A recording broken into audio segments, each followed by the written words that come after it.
Beryanti.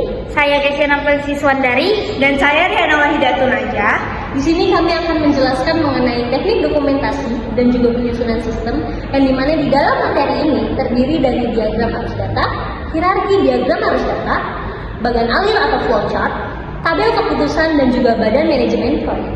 Dokumentasi sistem merupakan narasi, bagian alir, diagram, dan penjelasan tertulis lainnya yang menjelaskan tentang cara kerja sebuah sistem. Tujuannya untuk meningkatkan kemampuan membaca, mengevaluasi, dan membuat atau mengembangkan sistem. Diagram arus data, data flow diagram, atau DFD, menjelaskan arus data secara grafis dalam organisasi. Teknik ini digunakan untuk mendokumentasikan sistem yang digunakan sekarang untuk merencanakan serta mendesain sistem yang baru.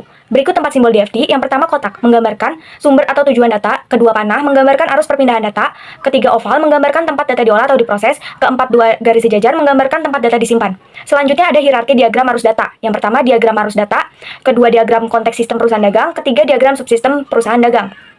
Bagan alir atau flowchart merupakan teknik analitis untuk menjelaskan aspek sistem informasi secara jelas, tepat, dan logis yang digunakan untuk menggambarkan prosedur pengolahan transaksi dalam perusahaan serta aliran data dalam sistem. Diagram arus data, data dari proses A mengalir melalui B ke proses C, lalu diteruskan lewat D ke proses F. Sebagian hasil dari proses C langsung dikirim lewat E ke J, proses F berinteraksi dengan penyimpanan data melalui G, dan hasil akhirnya dikirim lewat I ke tujuan data K. Konteks sistem perusahaan dagang, satu pelanggan. Pelanggan kirimkan order penjualan ke sistem informasi akuntansi. Sebagai respon, sistem memberikan pemberitahuan penolakan order, faktur penjualan, pernyataan piutang. Selain itu, pelanggan juga melakukan pelunasan piutang yang dicatat oleh sistem. 2. Pemasok. SIA mengirimkan order pembelian kepada pemasok. Sebagai balasan, pemasok mengirimkan pengiriman barang, faktur pembelian, pernyataan utang. Selanjutnya, sistem melakukan pembayaran kepada pemasok dan mencatat transaksi tersebut. 3. Gudang bahan baku. Gudang berinteraksi dengan sistem dalam hal pengelolaan stok. Sistem menerima dan memperbarui data persediaan berdasarkan barang yang masuk atau keluar.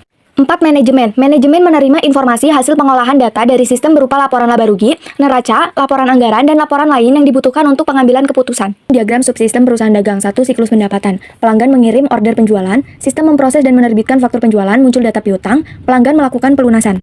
2. Siklus pengeluaran. Sistem membuat order pembelian, pemasok mengirim barang dan faktur, muncul data utang, dilakukannya pembayaran utang, barang masuk ke gudang persediaan. 3. Siklus buku besar. Data dari pendapatan dan pengeluaran dirangkum, lalu menghasilkan laporan laba rugi, neraca, dan laporan anggaran. Lalu informasi tersebut disampaikan ke manajemen.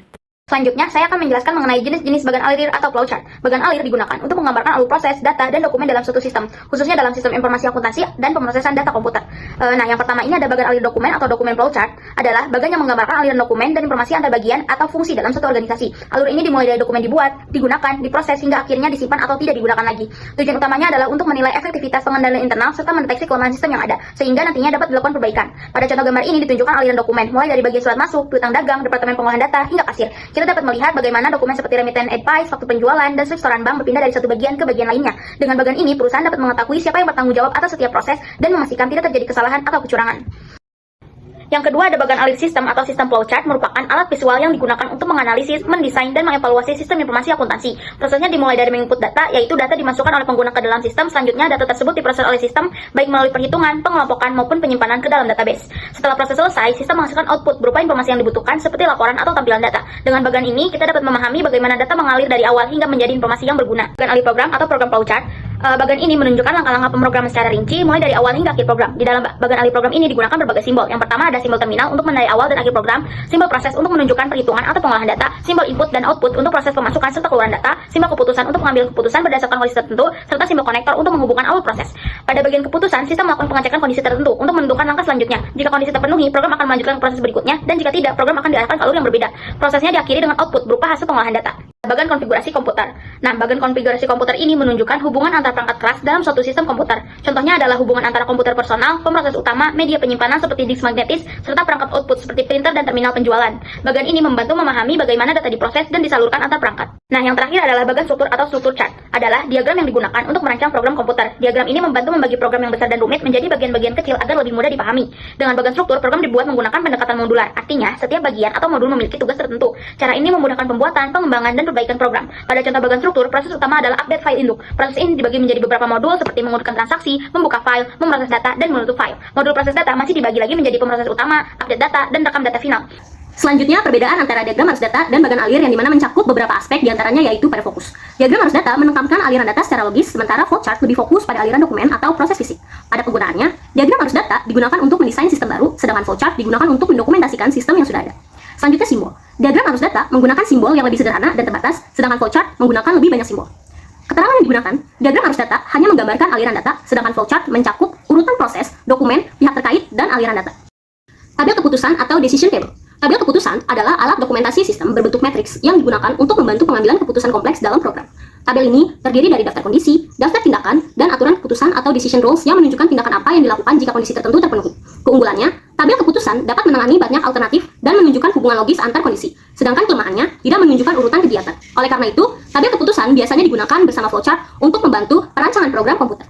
Bagan manajemen proyek atau project management tools adalah alat bantu yang digunakan untuk mengelola dan merencanakan proyek, memastikan penyelesaiannya tepat waktu dan sesuai anggaran, yang dimana terdapat dua jenis, yaitu Gantt chart atau balok, yaitu bagan balok untuk menunjukkan jadwal dan kemajuan kegiatan proyek.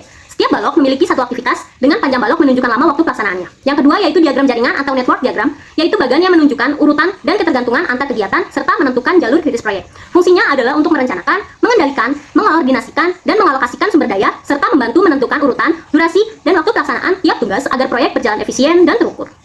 Kesimpulannya yaitu, teknik dokumentasi berperan penting dalam menjelaskan bagaimana cara kerja sebuah sistem informasi secara transparan dan sistematis, sehingga dapat lebih memudahkan dalam pemahaman dan juga analisis. Dengan memanfaatkan berbagai alat seperti data flow diagram, flowchart, tabel keputusan, dan juga bagan manajemen proyek, proses perencanaan, implementasi, dan pengendalian sistem, maka dapat dilakukan lebih efektif dan efisien. Dengan menggunakan berbagai alat ini, juga dapat mengurangi adanya kesalahan dan dapat meningkatkan proyek secara keseluruhan.